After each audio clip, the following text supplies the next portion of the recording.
Time for another cosplay review. Yay! This time I'm going to review an alternate version of Shinobu from Demon Slayer. Now I'll be completely honest, I am doing this for a cosplay group and I'm not at all familiar with this character, nor have I ever seen the show, but I am particular about how I portray her. Wasn't a fan of the canon outfit, especially because the summer convention I'm going to tends to be 90 to 100 degrees or 85 degrees on a chill day. I did find this cute look listed in many websites as Shinobu Lolita version, and I do apologize for any Lolitas who are disgusted by this miscategorization of the cosplay, but that's what the websites say. I mean, to me it resembles more some sort of an idol dress or an evening gown. If you're serious business Lolita and take offense to the artist or listings, again, I'm really sorry. I don't know what to say. I guess go eat a little dicky. Now on to the cosplay. First thing is the wig, which I got for $18 on Amazon. Like a lot of cosplay costumes, wigs are some of those you get what you pay for type of situations. So I didn't have any expectations except how much I'm gonna have to fix it.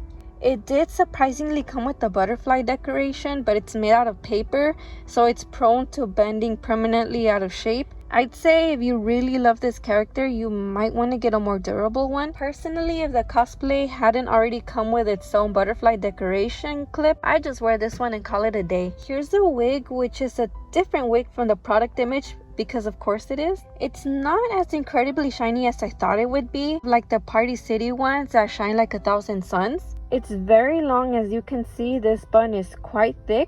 As far as I know, she mysteriously does not have a bun. I was okay with any wig having a bun because the butterfly clip's gonna hide it anyway. But man, this thing is huge. And they were smart about it. They were like, let's not show the backside. But I mean, it's not the end of the world. You can trim off the hair if you don't like it. These bangs are quite wild, so they're gonna have to be tamed a little bit. And the side bangs are gonna have to be spray painted so it can match her ombre better. It's time to see the cosplay, which was bought from CosSky. Now I've heard bad things from this website. I don't really care for this particular cosplay since I'm only wearing it once, but in any other case I wouldn't actually recommend them. First thing is this corset belt thing made out of false leather. The strings don't have any type of aglet, so it might give you a little bit of a hard time pushing the ends through each of the little holes, which you're gonna have to do anytime you want to take it off or put it on. A little bit of an inconvenience, but that's really all there is to it.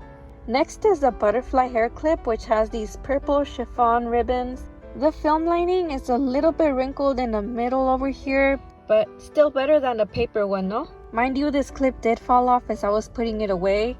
It's whatever. Then we have the collar, which is really pretty and it has an interesting lining. It looks itchy but surprisingly isn't. The only thing is that it's a little bit loose, but I still really like it. Here's the bow, which I think has this continuous wire inside it, so you're gonna have to twist it in place. I'm impressed that they even added wire to this because I usually like putting a lot of wires all over my cosplays to give them that unrealistic stiff flare. With some adjustment, I'm sure you can make the bow stand up and look really dimensional. The entire thing is made out of the same chiffon as the hair clip.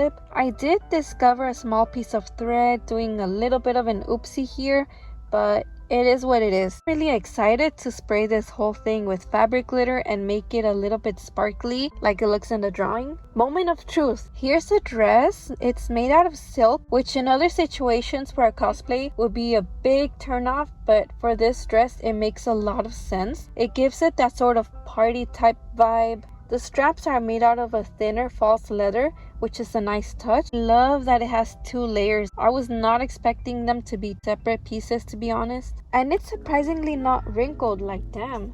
The last 2 things I'm going to show you that were not part of the package were these butterflies from Amazon, which I painted with glitter. For what purpose?